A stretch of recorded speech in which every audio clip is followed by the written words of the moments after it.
Assalamualaikum, selamat petang semua, apa khabar? Hari ni kita dekat pokok durian montong kita.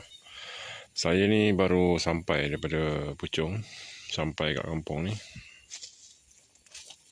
So, saya tengah tengok pokok-pokok pokok durian saya ni banyak pokok air. Ni pokok air . Dia naik kat sini. Kalau dulu ni dekat sini saya buat pokok saya akan perbanyakkan pokok menggunakan ranting-ranting air ni lah. Saya buat anak pokok lagi. Biasanya saya letak polybag kat sini. Lepas tu saya akan sambung dengan anak pokok ni. So dapatlah anak pokok baru kan daripada pokok montong ni.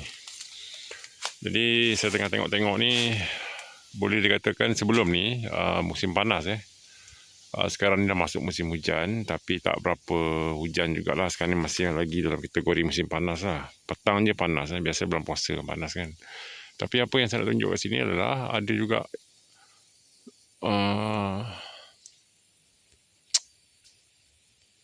tu. Dia je ada. Iaitu putik putik untuk dia berbunga. Jadi kalau saya tengok dekat atas ni semua tak ada tau, ataupun masih belum keluar, saya tak pastilah. Oh, dekat sini ada lagi. Okey, dekat sini ada lagi. Okey, jadi dia keluar macam, okey, kita tengok dekat sini yang banyak hari tu.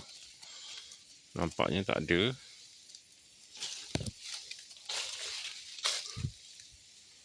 Batang bawah dia pun tak ada.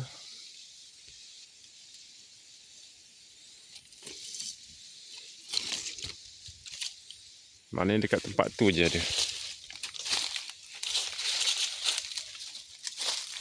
Maknanya pokok durian ni kalau kita dia nak berputik lah, dia nak berputik untuk menghasilkan buah, dia mesti musim panas. Nampak tu. Ni di luar musim sebab baru-baru ni musim panas, betul-betul panas. Sampai tempat ni lebih kurang 3 minggu tak ada hujan. 3 minggu tak ada hujan, dan sekarang ni baru hujan. Tapi hujan lebat. Selang 2 hari lah, selang 2 hari hujan lebat. Sekarang ni dah 2 hari tak hujan, tapi hari betul-betul panas. Jadi dia keluar putik bunga dia. Jadi atas pun dah ada lagi. Maknanya putik-putik baru nak keluar semula lah. Jadi kalau kita lihat dekat sini pokok durian ni, dia kalau kata dia nak berbuah tak mengikut musim, dia mengikut kepada cuaca. Maknanya kalau kata cuaca panas, hari tak hujan, kurang air, tempat ni kurang air, kering, maka untuk kebarangkalian dia keluar putik untuk berbuah tu tinggi berbanding daripada musim hujan lah. Sekarang ni kita tengok dia dah mula start keluar lah. Dan apabila pokok putik-putik ni, pokok ni saya akan buang sebenarnya ni, tapi tak kesempatan sebab kan baru puasa ni kan. Jadi ni baru saya balik. Tengok ada 3 tu, 3 yang atas tu, ada 2 lagi baru nak ni putik. Alright, itu je lah. Hari tu first time dia dah keluar bunga. Tapi gugur semua lah, biasalah pokok buah yang pertama kali kan. Lepas tu saya dah letakkan baja kat sini, bawah ni, baja buah apa semua. Sekarang ni tiba-tiba dia keluar putik balik.